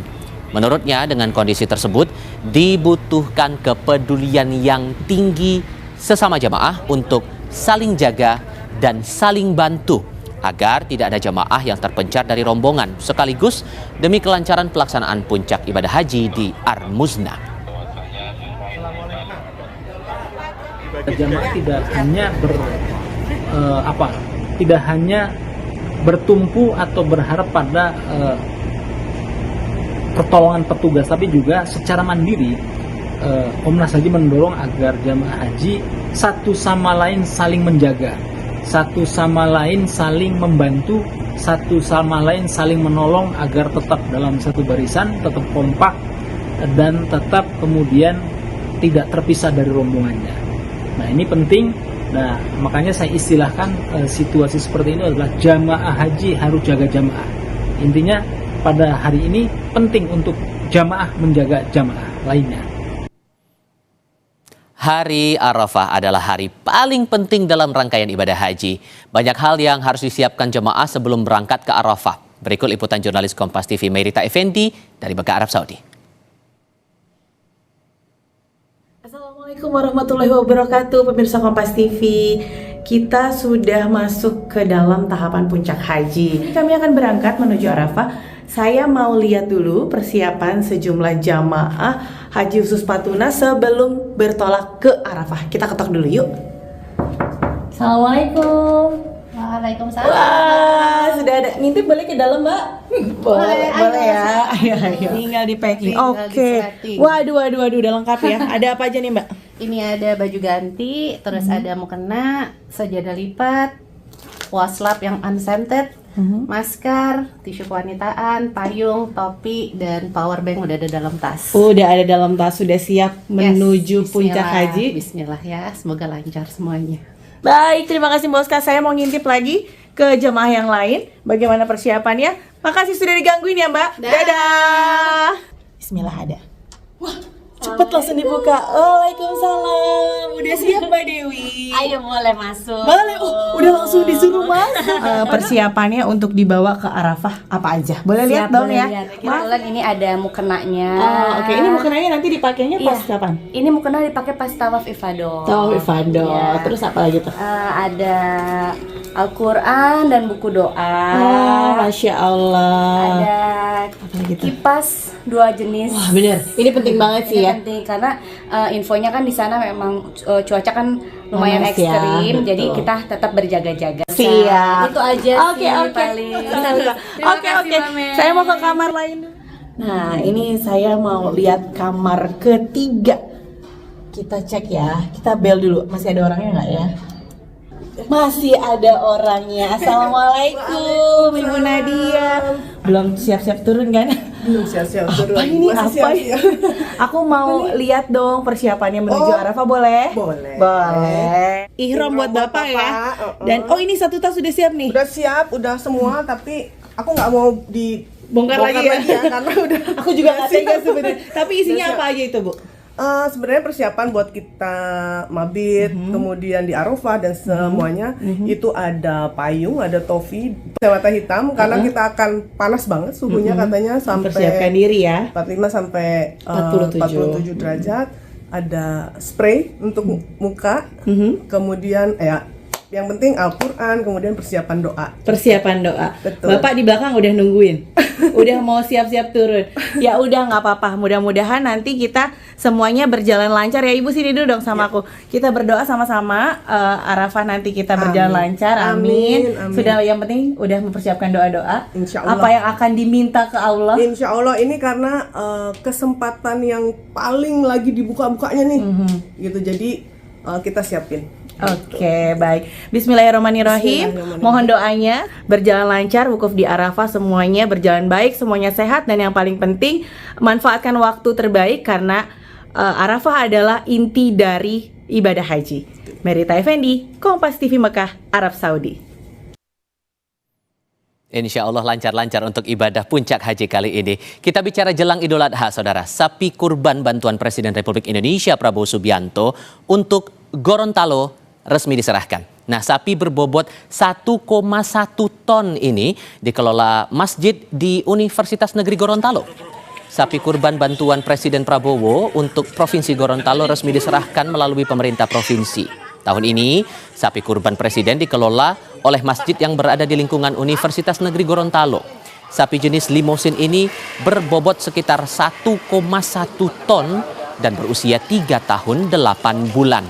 Sapi akan disembelih saat Idul Adha dan dagingnya dibagikan kepada masyarakat.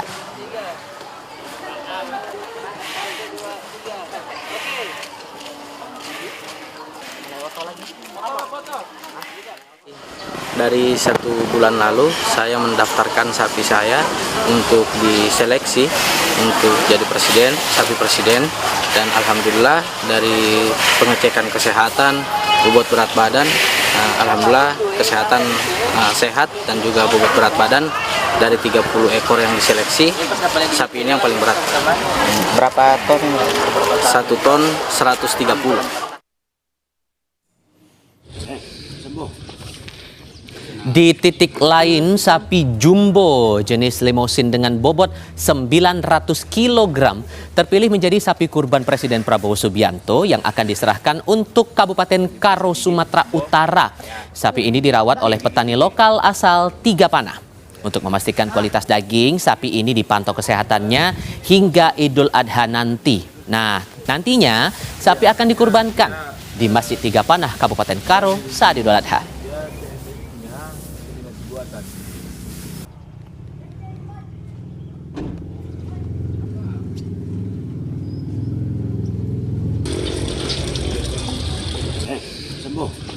Ya, ini kebanggaan bagi kita memang ya, khususnya Kabupaten Karo. Nah, sapi ini lahir dari peternak kecil juga yang melalui teknologi inseminasi buatan ya, yang kita layani dari Dinas Pertanian dan Peternakan, sehingga lahir pada tahun 2022, 4 tahun yang lalu, dan saat ini sudah berbobot hampir 900 kg dan menjadi kurban Presiden untuk tahun ini. Kita cek informasi terbaru terkait sapi kurban Presiden ini lewat laporan dari jurnalis Kompas TV Puspa Sari beserta juru kamera Fikar Buntuan dari Gorontalo. Kalau tadi kita juga akan dengarkan lagi nanti laporan langsung dari tim kami di titik berbeda. Ada juga di Karo, Sumatera Utara, ada Henry Setiawan akan siap dengan laporan langsungnya. Tapi saya mau mulai dari Puspa dulu kalau gitu. Puspa, sapi seberat 1,1 ton diserahkan Presiden untuk dibagikan sebagai daging kurban di sana. Tapi untuk distribusinya nanti akan kemana daging kurban ini setelah disembelih? Ya, selamat pagi Tifal dan juga saudara. Menjelang Hari Raya Idul Adha 1447 Hijriah, sapi kurban bantuan Presiden Republik Indonesia Prabowo Subianto untuk Provinsi Gorontalo resmi telah disahkan melalui pemerintah provinsi pada Senin 25 Mei 2026 kemarin. Tahun ini sapi akan dikelola oleh masjid di lingkungan Universitas Negeri Gorontalo. Sapi dengan jenis limosin ini bernama Bruno dengan berat 1,1 ton dan berumur 3 tahun 8 bulan. Sapi ini berasal dari salah satu peternakan di wilayah Kota Gorontalo. Pemilik peternakan menyebut proses seleksi telah dilakukan sejak beberapa waktu lalu sebelum akhirnya terpilih. Sebelumnya ada 31 sapi seprovinsi Gorontalo yang mendaftar untuk menjadi sapi kurban bantuan Presiden Republik Indonesia. Namun sapi bernama Bruno inilah yang kemudian dipilih karena paling memenuhi kriteria mulai dari bobot hingga kesehatannya.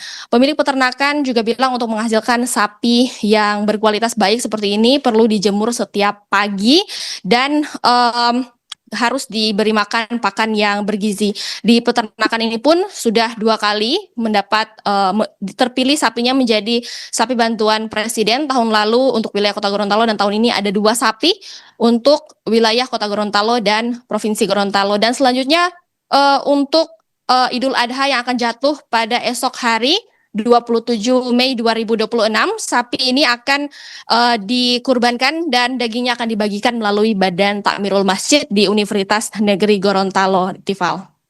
Kondisi di Gorontalo. Henry, di Karo juga ada sapi pemberian Presiden, beratnya 900 kg. Untuk distribusi setelah penyembelihan nanti akan prioritasnya kemana-mana saja atau kepada siapa saja nanti? Ya, Tifal dan saudara, dapat kami jelaskan saat ini saya berada di Masjid Al-Muwarroh, Kecamatan Tiga Panah, yang dimana lokasi masjid ini yang nantinya akan dipilih oleh pemerintah untuk penyaluran sapi kurban milik Presiden Prabowo. Dan dapat kami jelaskan program sapi Presiden memang di Kabupaten Karo sendiri sudah berlangsung selama 2 tahun berturut-turut. Jadi langkah pemerintah yakni membagikan shelter daging yang sebelumnya pada tahun kemarin sapi Presiden dipusatkan di Kota Kabanjahe, dan saat ini di tahun ini di hari Idul Adha 1447 Hijriah tahun ini sapi kurban milik Bapak Presiden sendiri akan disembelih di Masjid Kecamatan Tiga Panah ini dan akan dibagikan kepada umat muslim di wilayah Tiga Panah ini. Seperti itu, Ivan. Oke, Henry sudah melaporkan dari Karo, Sumatera Utara. Sebelumnya Puspa juga sudah melaporkan dari Gorontalo. Kawan-kawan, terima kasih. لبيك لا شريك لك لبيك إن الحمد والنعمة لك والملك لا شريك لك. Kami akan segera kembali, saudara. Tetap di Kompas TV.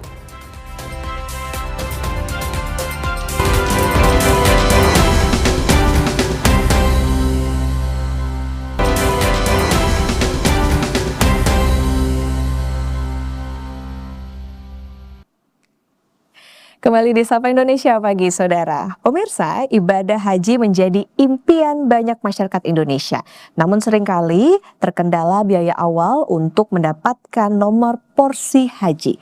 PT Pegadaian menghadirkan solusi melalui pembiayaan porsi haji berbasis syariah. Untuk membahas lebih lanjut, telah bergabung bersama kita Senior Vice President dari PT Pegadaian, Bapak Beni Martina Maulan. Selamat pagi, Pak Beni. Lagi Mbak Apta. Kabar sehat ya Pak? Alhamdulillah. Alhamdulillah. Nah Pak Beni, menarik nih. Soal pembiayaan porsi haji Pegadaian. Ini bisa dijelasin nggak Pak? Sebetulnya apa sih ini pembiayaan porsi haji Pegadaian? Kemudian perbedaan layanan ini dibandingkan dengan tabungan haji yang biasanya ada di perbankan seperti apa? Baik, makasih Mbak Apta. Jadi di Pegadaian Syariah itu ada pelayanan pembiayaan berbasis syariah untuk mendapatkan porsi haji dengan lebih cepat, dengan cara menjaminkan agunan emasnya atau tabungan emasnya dari calon jamaah gitu. Nah, bedanya apa dengan tabungan haji yang lazim ada di perbankan syariah? Kalau di perbankan syariah itu kan harus cukup 25 juta baru nanti didaftarkan. Kalau di kami itu dipercepat dengan cara apa? Dibiayakan dulu di awal. Jadi nanti tinggal dicicil dari mulai 1 tahun sampai hingga 5 tahun. Jadi itu kita mempermudah layanan kepada masyarakat yang ingin menunaikan ibadah haji. Oke, ini kayaknya jadi opsi, jadi pilihan ya Pak ya untuk yang mau punya nomor porsi haji lebih awal. Nah, kemudian tadi menarik Pak soal jaminannya kan emas nih. Kenapa Pegadaian menggunakan sistem jaminan emas untuk program ini dan berapa besar sih Pak minimal gramasinya untuk jaminannya itu? Iya. Alasannya atau latar belakang di Pegadaian itu kenapa customer itu atau calon jamaah itu kita wajibkan agunan emas. Karena kita berpikir ada 3 sebenarnya Mbak Okta. Yang pertama kalau kita ngomong emas, hampir semua kakak punya emas nih. Oke. Apalagi kalau haji kan harus mampu kan. Artinya punya aset dulu nih, emas. Yang kedua dari sisi lembaga keuangan sendiri yang dalam konteks ini adalah Pegadaian.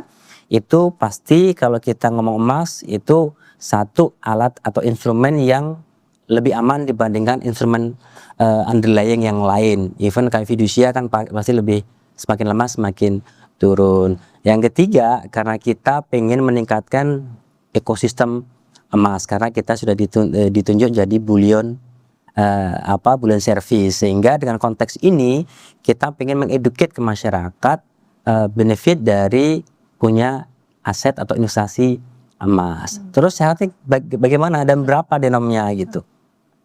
Syaratnya hanya cukup 3,5 gram saja. 3,5 gram. Sudah dapat porsi haji.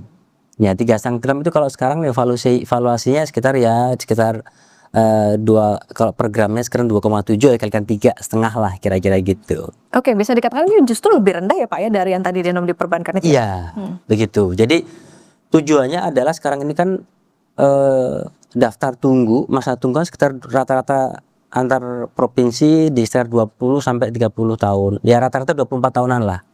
Nah, seandainya masyarakat kita tawarkan, yuk pengen dapat porsi lebih cepat dan bisa mengatur kapan berangkatnya, harusnya sudah bisa direncanakan dari awal dong gitu. Jadi itu makanya kenapa kita mengeduket ke masyarakat yang notabene masih milenial atau Gen Z untuk menata masa depannya, salah satunya adalah yuk merencanakan ibadah haji kapan yuk mau gitu. Oke, nah tadi Pak selain emas, untuk syarat dokumen yang perlu disiapkan calon nasabahnya apa aja, kemudian proses sampai akhirnya bisa dapat nomor porsi hajinya lewat Pegadaian itu seperti apa? Sangat mudah Mbak syaratnya. Jadi syaratnya satu, punya KTP. Mbak Okta punya KTP dong? Punya dong Pak, identitas semua orang ya. KTP, terus KK. Dan tentunya dokumen administrasi yang lain yang jamak lah lazim dilakukan oleh pembiayaan. Tentunya dengan tambahan-tambahan tadi emas tadi yang harus dipersiapkan. Nah, bagaimana cara mendapatkan porsi haji itu? Nah, tinggal bisa book, lihat aplikasi, gitu, book untuk dapat produk haji. Bisa langsung ke outlet kita yang ada 4.085 outlet tersebar. Nah, itu langsung datang, memberikan syarat-syaratnya, dan tadi menyerahkan agunan tadi sebesar 3,5 gram. Udah, nanti kita langsung akadkan di situ, kita antar juga ke kantor agama untuk mendapatkan SPPH-nya. Kalau itu sudah punya tabungan hajinya, calon nasabah. Kalau belum, maka kita sudah kerjasama nih dengan beberapa bank persepsi nih, bank penerima setoran ibadah haji. Ada 5 atau 6 kalau nggak salah itu yang kita nanti antarkan. Dan ada juga yang sudah host to host. Jadi tetap bisa mendaftarkan setoran awal ibadah hajinya itu di outlet kita, nggak harus datang ke kantor bank setempat. Jadi langsung secara direct ketika sudah akad, sudah dapat sudah punya setoran awal SABPH dari perbankan syariah, kita langsung ajak ke kantor agama untuk dapatkan SPPH-nya atau bukti setoran dapat porsi haji. Nah menarik itu Pak, kalau misalnya nih saya punya saldo emasnya 3,5 gram di Tring gitu misalnya, itu berarti bisa langsung? Bisa, langsung di book saja. Tinggal di book, langsung nanti kita tinggal nunjuk outlet terdekat mana untuk tanda tangan akad, dan kita antar tuh Mbak ke kantor agama. Itu memang layanan kita harus nganterin ke kantor agama untuk dapat SPPH.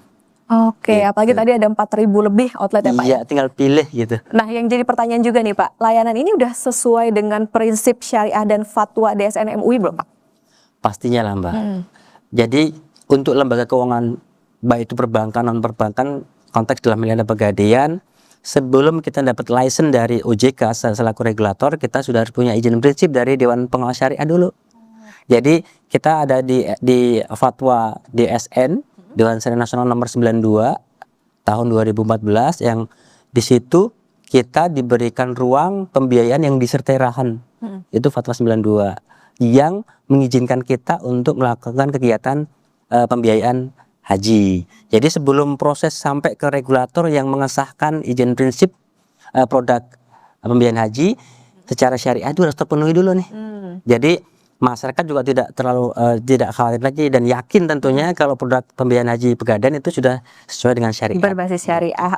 Nah Pak Beni, mungkin masih ada yang masih menimbang-nimbang, masih bingung nih. Tapi sebetulnya mungkin bisa dijabarkan soal keuntungannya kalau masyarakat menggunakan pembiayaan porsi haji dibandingkan dengan ngumpulin dana gitu Pak, nabung sekian tahun sampai terkumpul sendiri, seperti apa Pak? Satu, kalau kita nabung itu kan namanya nabung suka-suka ya Mbak, suka-suka. Jadi tidak terkontrol perencanaan kapan ini mau ditunaikan ibadah hajinya. Satu, yang kedua posisinya semakin lama tidak segera mendapatkan porsi, semakin panjang antriannya nanti. Dan ketika sudah semakin panjang, ya kalau usia kita pada saat menunaikan tadi masih sehat, masih sehat gitu. Kalau masih di bawah umur 63 ya sunnah Rasul itu mungkin masih secara fisik masih mumpuni. Bagaimana kalau setelah 63 tahun? Nah, sehingga kita menawarkan produk ini untuk mendapatkan porsi di awal, sehingga calon jamaah itu bisa merencanakan sendiri ini. Ketika sekarang ini di tahun ini saya mendaftarkan porsi haji di Pegadaian, berarti sudah punya kira-kira nih 24 tahun lagi berarti umur saya masih kuat apa enggak nih. Nah gitu sih lebih tepatnya kita berikan satu pendekatan yang inline lah dengan kebutuhan masyarakat untuk perencanaan khususnya dalam konteks ibadah haji. Yang penting ngamanin porsi hajinya dulu ya Pak. Iya. Jangan apa kalau nunggu 25 juta nabung, itu kan kadang-kadang kita punya kebutuhan mendadak, pakai lagi dan sebagainya. Namanya nabung kan suka-suka Mbak, kita nggak bisa ngukur kapan itu selesai 20 jutanya. Dan makanya ini juga di Pegadaian pastinya juga terpercaya. Nah menarik sekali, jadi masyarakat ternyata bisa mulai dapat porsi haji lebih awal dengan proses yang relatif mudah dan tadi tentunya berbasis syariah. Pak Beni, nanti kita lanjutkan kembali. Boleh. Dan saudara tetap bersama kami di Sapa Indonesia Pagi.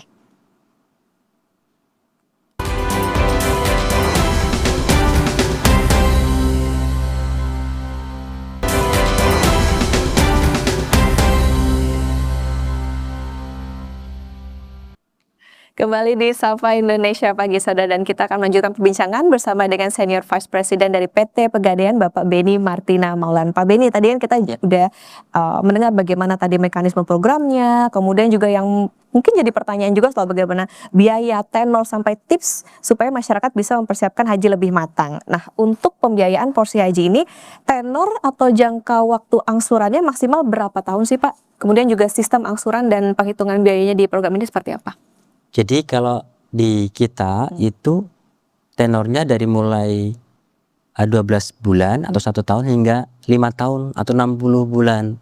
Kenapa pendekatan itu kita sampai 60 bulan? Karena kita coba meringankan sih Mbak.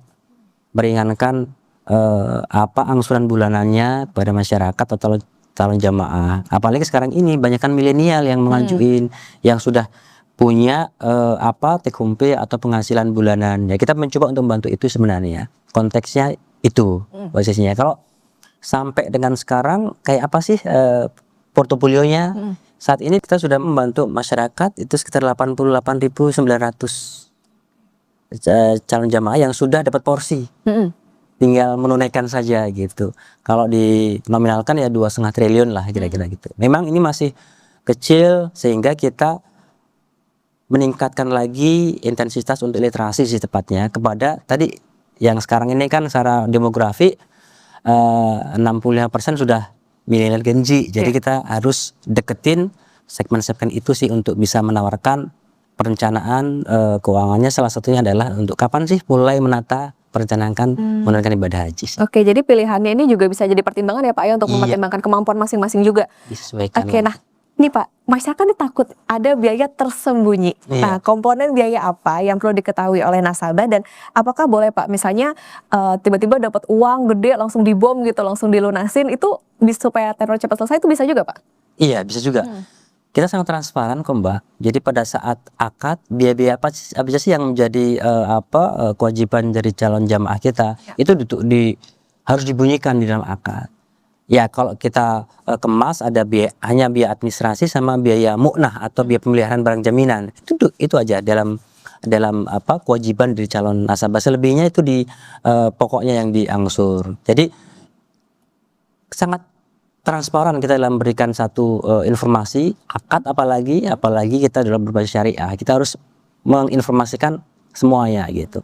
Nah, terkait dengan Pak gimana ketika saya sudah mempunyai uang tiba-tiba nih, dapat bonus kah, dapat penghasilan dadakan lah kira-kira gitu. Apakah bisa dilunasi? Segera mungkin ya sangat bisa. Dan itu akan ada kemudahan. Nah, kalau misalnya dilunasinya lebih cepat, apakah nantinya lebih cepat juga itu Pak waktu tunggunya gitu di porsinya? Kalau secara porsi dikunci di awal enggak. Oh, oke. Jadi porsi itu ditetapkan di awal. Jadi pada saat akad itu sudah dapat porsi soalnya Mbak. Ketika sudah dilunasi di misalnya 1 tahun atau 2 tahun setelah akad itu tidak mengurangi porsinya, tidak memperlambat dan tidak mempercepat porsi.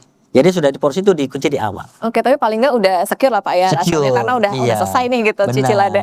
Oke, nah tadi kalau misalnya sudah pembiayaannya lunas, apakah emas jaminannya kembali sepenuhnya ke nasabah Pak? Oh iya. Pastilah, karena itu kan menjadi haknya nasabah kembali. Tapi biasanya nasabah itu kita edukasi lagi Mbak, karena pada saat menjelang berangkat itu kan ada pelunasan haji yang biayanya juga tidak sedikit.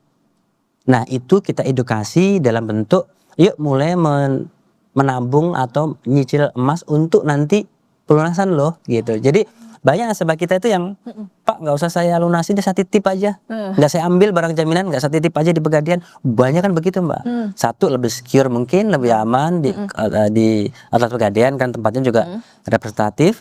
Yang kedua para jamaah sudah siap-siap nih untuk nanti ketika 20 tahun lagi atau sekitar 15 tahun lagi saya harus mengumpulkan uang berapa nih untuk pelunasan hajinya.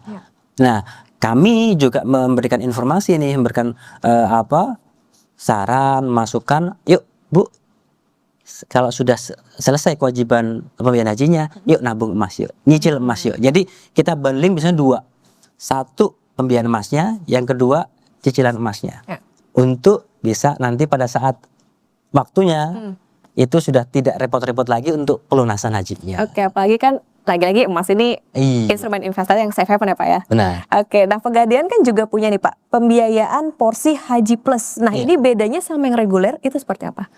Ya namanya aja plus Mbak. Jadi kalau namanya plus ya satu dari sisi layannya pasti lebih beda, lebih baik dan berangkatnya lebih cepat. Oh oke. Waktu tunggunya lebih cepat antara 5 sampai 8 tahun saja. Kalau yang tadi yang reguler kan sampai 24 tahun bahkan lebih kalau tempat-tempat tertentu. Kalau Haji Plus itu waktu tunggunya lebih pendek, layan juga lebih baik lah. Oke, nah untuk masyarakat Pak yang mulai masih ragu untuk memulai langkah menuju ke Tanah Suci seperti apa? Mungkin ada tips and triknya terutama dari sisi menabung emas kah atau bagaimana? Ya, berangkat dari hal yang kecil dulu. Para masyarakat yang punya niat untuk menunaikan ibadah haji, ayo berangkat dulu dari mulai nabung emas dulu deh. Kalau biasanya kan itu hal yang sulit ya nabung emas kalau banyak hambatannya ataupun rintangan niatnya untuk nabung. Nah kita awal dulu nabung untuk dapat 3,5 gram itu nggak sulit sebenarnya kalau teratur menyisihkan sebagian dari penghasilannya gitu, sehingga ketika cukup 3,5 udah deh dapat langsung akad haji di kita gitu. Nah selebihnya tabungan itu juga tidak ngelok begitu aja Pak. Jadi itu bisa ditambah-tambah terus nih. Tapi yang di lock hanya 3,5 gram saja. Jadi nasabah itu atau calon jamaah ketika sudah berakad haji kita itu tetap bisa nabung emasnya tiap saat, tiap ada kelebihan-kelebihan dari penghasilannya, sehingga porsinya dapat, nilai aset atas emas juga dapat. Lebih mudah nanti untuk merencanakan pada saat pelunasan. Nah itu dia Pak. Ada usia minimalnya nggak sih Pak? Kalau misalnya buat mau memulai ini investasi? Kalau usianya tentu harus punya NIK dulu. Kalaupun itu belum, itu pakai QQ atas nama orang tuanya yang lain. Oh oke, berarti kalau buat Gen Z kan udah pada punya KTP dong Pak ya berarti. Bisa dari sekarang. Nah tips dari Pegadaian Pak supaya masyarakat bisa lebih siap secara finansial menuju ibadah haji seperti apa? Satu ya harus punya niat dulu. Orang kalau mau menunaikan ibadah haji kan harus punya kesiapan mental. Terus kesiapan materi.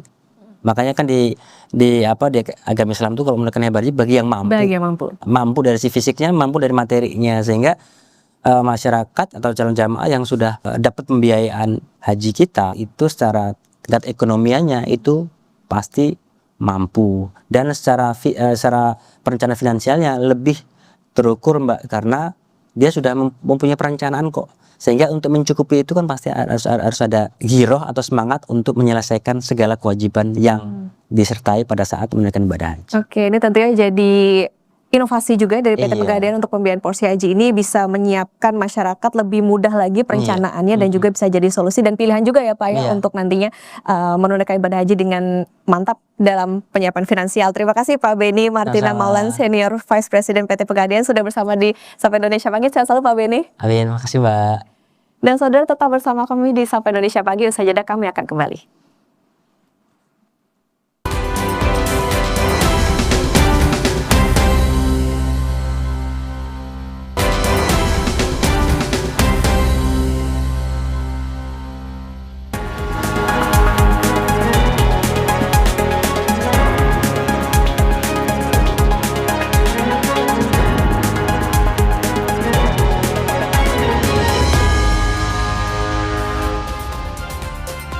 Saudara, di tengah padatnya lautan manusia saat puncak ibadah haji 2026, Patuna Travel menerapkan crowd management ketat untuk mengatur lebih dari 1.000 jamaah haji khusus agar tetap aman, terarah dan nyaman beribadah. Mulai dari pembagian rombongan kecil, pengaturan pergerakan jamaah hingga penempatan tim pendamping di setiap titik krusial. Berikut liputan jurnalis Kompas TV Diah Megasari Anjaya dan Merita Effendi di Mekah, Arab Saudi. Haji adalah Arafah. Di Arafah ada jutaan manusia yang dengan ikhlas bersujud kepada Allah Subhanahu wa taala. Patuna Travel adalah salah satu penyelenggara haji di Indonesia yang membawa jamaah dalam jumlah sangat besar, yaitu lebih dari 1.000 jamaah. Saya Dia Megasari Anjaya sudah bersama Mas Dana Kristiadi, Direktur Pemasaran dan Produk Patuna Travel. Mas Dana, Assalamualaikum. Waalaikumsalam. Mas Dana, saya ingin diceritakan secara umum bagaimana sih persiapan Patuna tentang crowd management, tentang pengaturan manajemen jamaah di puncak haji. Kapan persiapan itu dimulai? Oke. Alhamdulillah kami Patuna sudah menyiapkan program paket fasilitas dan segala macamnya itu dari 1 tahun sebelumnya. Jadi dari 2025 alhamdulillah kami sudah menyiapkan dan memberikan sosialisasi kepada seluruh jemaah yang memang terpanggil oleh Kementerian Haji untuk berangkat di tahun 2026. Sehingga hal ini bisa menjadi satu pemahaman oleh para jemaah untuk memahami pergerakan dari masing-masing paket kami sendiri yang kami tawarkan kepada jemaah-jemaah tersebut. Bagaimana pemilihan SDM, Mas? Pastikan kalau 1.000 jamaah itu kan dibagi-bagi dalam kelompok. Dalam satu kelompok pastikan ada tour leader, ada pembimbing ibadahnya juga, lalu ada handling tentang koper. Itu pemilihan SDM-nya. Dilakukan prosesnya bagaimana dan berapa lama? Untuk pemilihan proses SDM sendiri, alhamdulillah kami sudah memilih dan juga melakukan proses seleksi itu dari sekitar bulan Januari untuk melewati fase-fase seperti interview dan juga perekrutan, baik itu dari tim tour leader, pembimbing ibadah, mutawif dan seterusnya. Jadi kami mau memastikan melalui proses ini jemaah mendapatkan pelayanan yang baik dari petugas-petugas Patuna, baik dari Jakarta, baik itu dari pembimbing ibadah, mutawif, dan juga tim handling Saudi. Sehingga kami ingin memastikan jemaah Patuna mendapatkan perjalanan yang lancar, nyaman, sehingga mereka bisa khusyuk dalam beribadah. Bagaimana Patuna memastikan bahwa petugas-petugas yang lolos seleksi atau terpilih menjadi petugas haji itu sudah siap menghandle ribuan jamaah Patuna? Kami juga memastikan untuk seperti pembimbing ibadah. Pembimbing ibadah kami pastikan mereka sudah memiliki sertifikasi pembimbing ibadah. Karena memang hal itu menjadi salah satu kewajiban ataupun persyaratan bagi dari Kementerian Haji kepada PIHK untuk merekrut tim pembimbing ibadahnya. Begitu juga dengan tour leader, kami memastikan mereka memiliki sertifikasi untuk bisa mengatur mobilisasi dari jemaah itu sendiri. Itulah yang kami lakukan, salah satu tahapannya yang gunanya adalah untuk memastikan jemaah bisa mendapatkan pelayanan yang terbaik dari petugas-petugas Patuna. Yang menarik adalah saya melihat di sosial medianya Patuna, tim Patuna itu melakukan survei. Bahkan jauh sebelum puncak haji ya. Sebenarnya gini, mengapa survei menjadi sangat krusial bagi Patuna dan sebenarnya apa sih yang diutamakan? Apakah hotel, transportasi, makanannya? Mana yang sangat penting, Mas? Sebetulnya semua faktor selama perjalanan ini adalah hal yang penting untuk jemaah. Jadi memang hal ini menjadi sebuah hal yang penting untuk kami memastikan secara langsung ke Arab Saudi fasilitas-fasilitas yang akan digunakan oleh jemaah Patuna ini sudah siap. Kenapa? Karena memang di Arab Saudi sebelum musim haji fasilitas-fasilitas seperti hotel, bis dan lain-lainnya itu digunakan untuk jamaah umroh. Maka sebelum musim haji mulai, alhamdulillah kami di bulan Syawal kemarin sudah melakukan survei langsung ke Arab Saudi. Kami datang ke hotel-hotel yang memang akan digunakan karena memang hotel yang kami gunakan cukup banyak untuk menampung jemaah haji Patuna tahun ini. Kami cek satu persatu kamarnya, kami temui dengan manajemennya untuk berdiskusi tentang bagaimana mobilisasi check-in dan check-out dari jemaah Patuna. Begitu juga dengan armada transportasi. Kami berkoordinasi dengan Syarikah Bis untuk memastikan bahwa bis yang akan dipergunakan oleh jemaah Patuna tahun ini yang berhaji itu sudah siap untuk digunakan. Baik itu dari kelayakan bisnya, AC dan seterusnya. Dan juga kami berkoordinasi langsung dengan Syarikah, di mana Syarikah ini adalah yang memang bertanggung jawab untuk memastikan pelayanan jemaah haji Patuna di tahun 2026. Khususnya terkait dengan nusuk, karena memang nusuk ini adalah menjadi salah satu komponen yang memang harus dilakukan dan juga menjadi satu hal yang memang menjadi persyaratan inti untuk jemaah bisa melakukan aktivitas, baik itu di Masjidil Haram, nanti melakukan wukuf di Arafah, dan juga lempar jumroh di Mina. 1.000 lebih Patuna memberangkatkan jemaah haji di 2026. Mas, tantangan terbesar saya melihat itu kemarin perpindahan dari hotel satu ke hotel lain ya. Iya. Dari Madinah ke Mekah itu ada perpindahan. Jadi yang pindah nggak cuma jemaahnya, tetapi juga kopernya juga, ada transportasi. Itu yang paling memusingkan itu yang mana? Lalu bagaimana problem solvingnya, Mas? Oke. Jadi memang ya betul, mobilisasi jemaah itu menjadi hal yang krusial saat kita melaksanakan ibadah haji. Kenapa? Karena memang saat ibadah haji ini tidak sama seperti saat umroh. Karena memang khusus untuk pelaksanaan ibadah haji, pemerintah Arab Saudi ini sangat mengatur ketat terkait keluar masuk jemaah dari Madinah ke Mekah, Mekah ke Madinah. Begitu juga dari airport dan ke kota-kota berikutnya. Sehingga memang challenge-nya adalah kami harus berkoordinasi secara intensif dengan Syarikah untuk mengurus surat jalannya. Surat jalan baik itu dari bis ataupun di dalam kota, keluar kota gitu, itu harus diatur bersama dengan Syarikah. Karena apabila jemaah tidak memiliki surat jalan atau itimat, maka itu jemaah tidak bisa bergerak. Sehingga itu yang mungkin menjadi sebuah tantangan juga, karena Patuna mempunyai kurang lebih sekitar 5 program gitu ya, yang keluar masuk kota Madinah dan Mekah. Tapi walaupun alhamdulillah saat ini sudah semuanya berada di apartemen transit, cuma memang waktu-waktu itulah yang cukup krusial untuk Patuna bisa perlu mengatur bersama dengan Syarikah di Arab Saudi. Pertanyaan terakhir, ini juga tidak kalah penting, Mas. Ketika semua persiapan sudah matang, mana yang paling penting bagi Patuna? Kedisiplinan jamaah, kekompakan tim, atau kebersamaan keduanya? Baik. Kalau ditanya mana yang paling penting, semua aspek itu penting. Karena di haji sendiri, seperti yang kita tahu bahwa kami memang penyelenggara, tapi pelaksananya atau yang melakukan adalah jemaah itu sendiri. Maka kami rasa ini menjadi satu hal penting, bahwa seluruh aspek ini harus bergerak secara harmonis.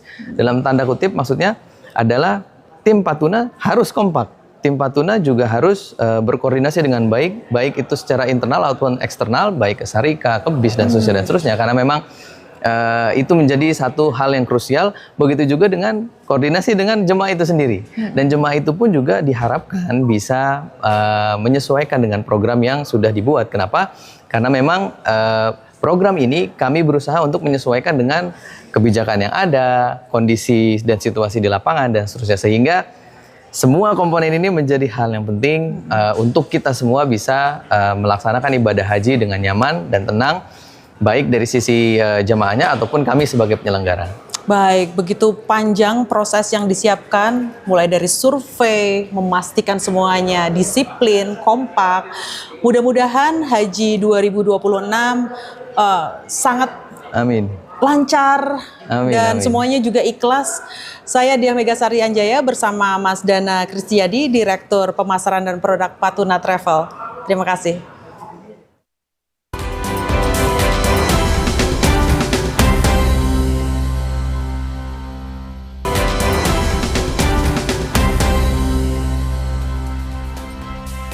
Kita masuk di penghujung Sapa Indonesia pagi hari ini. Saudara, resmi ditutup di kawasan Bundaran Besar Palangkaraya Festival Budaya Isen Mulang 2 2026 sukses menarik perhatian ribuan warga. Selain menjadi sarana pelestarian tarian tradisional khas Dayak, agenda tahunan ini berdampak langsung pada sektor ekonomi kreatif dan pemberdayaan UMKM.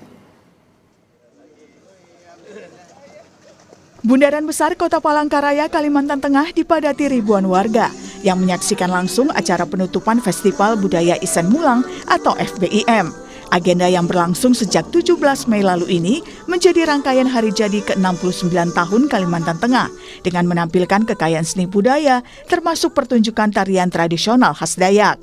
Selain dihibur dengan pertunjukan seni, penampilan grup band Tip X di atas panggung utama juga sukses memikat perhatian ribuan warga yang hadir.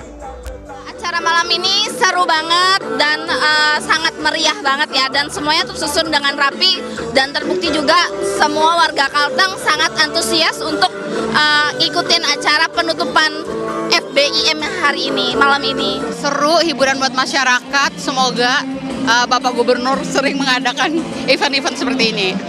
Apa tadi yang paling seru? Konser, Tipek. Kalau bisa, Armada. Terus, mahal ini, gitu.